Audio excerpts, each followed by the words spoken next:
Olá, pessoal. Eu sou o professor Vanderlei e nós vamos dar continuidade aqui ao curso de métodos computacionais, hoje falando de expressões, operadores e ordem de precedência.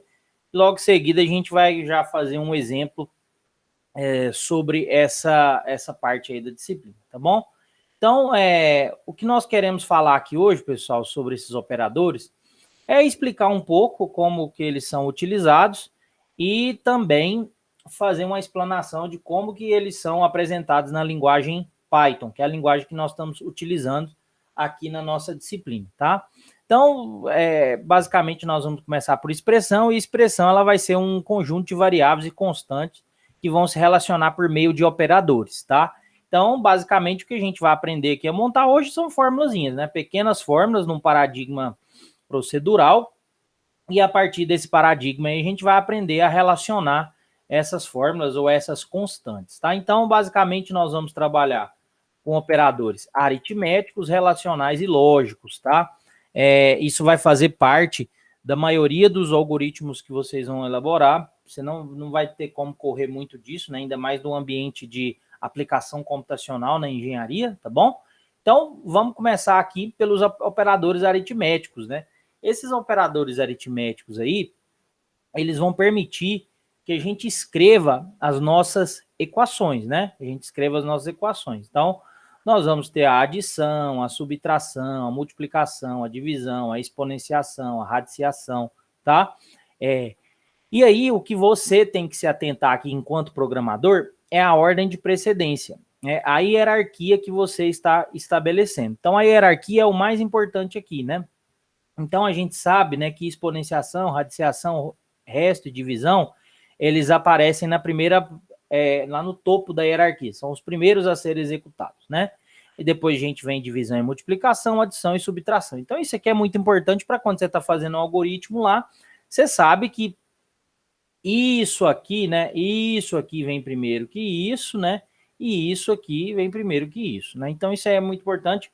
Isso aí ajuda a evitar a construção de 1 milhão de parênteses aí nos seus algoritmos, né? E é importante para que não se faça a continha da forma errada, tá bom? Então, olha só, nós vamos dar um exemplo aqui, né, de como que esse nível de hierarquia funciona. Então, nós vamos escrever lá no Python, né, x, aqui um operador de igualdade, né, de uma atribuição que a gente fala, né? A gente fala que tudo isso aqui será atribuído em x, né? Isso aqui é o igual, né? Então, a gente tem aqui, ó, que x é igual a 8 mais 9 vezes 2. Quem que faz primeiro? Isso ou isso, né? Pela nossa ordem de precedência, quem vai ser executado primeiro aqui vai ser o quê? Vai ser a multiplicação. Beleza, pessoal? Desculpa. Então, a gente vai ter ciência que essa multiplicação ela faz primeiro, depois a gente tem a adição. Então, primeira parte e a gente tem aqui a segunda parte, né? No nosso segundo exemplo aqui, nós temos essa condição aqui, né? Essa condição aqui que vai levar a essa parte que eu marquei do código aqui a ser executada primeiro, né? Então, depois que a gente tem isso, nós temos que esse valor aqui, ele vai para a soma, tá bom? Então, aqui o que a gente tem 4 dividido por 2 vezes 1, isso aqui vai dar 2, né? Esse, aí soma com 3, resultado 5 aqui. Beleza, pessoal? Então, bem tranquilo, né? Os operadores aí de aritméticos, né? Que a gente tem que ter ciência deles para que consiga fazer aí todo o procedimento computacional da maneira correta. Depois disso, nós temos os operadores relacionais, tá? E aqui eu coloco para vocês também em Python, né? O igual, maior que, menor que, maior igual, menor igual, diferente. Isso aqui vai ter uma importância muito grande lá no controle de fluxo, né? Então, por que isso aqui vai ter uma importância muito grande no controle de fluxo? Porque é a hora que você vai estar mexendo com o if, né? Isso aqui é muito importante para a gente, beleza? Então, esses operadores relacionais aqui, lógicos, eles vão nos ajudar nesse momento. Então, aqui, operadores relacionais, e aqui, operadores lógicos. Esse aqui não tem hierarquia, tá? O relacional não tem hierarquia, por enquanto. E o lógico vai ter, né? Ele vai ter uma hierarquiazinha aqui que a gente vai seguir. Beleza? E aí, depois disso, pessoal, nós temos a famosa tabela verdade. que é essa tabela verdade? Ela é meio que uma possibilidade combinatória, né, das diversas operações lógicas que você pode fazer, resultando em false ou true, né, ou verdadeiro e falso, tá bom? Isso aqui é importante para que você estabeleça seus algoritmos e consiga entrar. Por exemplo, você só vai conseguir entrar numa estrutura while, né, a partir de uma condição true, né? Enquanto isso for verdadeiro, faça, né? Então, é muito importante que a gente tenha ciência dessas operações da tabela verdade. Aqui no material da aula vocês conseguem ver todas as combinações, né? Então, A e not A, ou ele vai ser o quê? False, verdadeiro, né? Quando você coloca aqui, então a tabela verdade, ela se estrutura desta maneira aqui, beleza? Aqui as outras combinações possíveis, né? Se você pega dois valores false, eles quando combinados com o operador aqui, né? É uma conjunção aqui, né? Ele vai dar false, né? Então isso aqui é interessante para a gente fazer as nossas estruturas lá. Vocês vão ver que no exercício nós vamos montar como é que se diz? A classificação de uma estrutura de concreto armado usando a tabela verdade. Tá bom? Então aqui a tabela verdade para os operadores de conjunção, né, que na verdade é o e aqui a tabela verdade para os operadores de disjunção não exclusiva, que é o famoso ou, né? Então aqui e ou, tá bom, pessoal?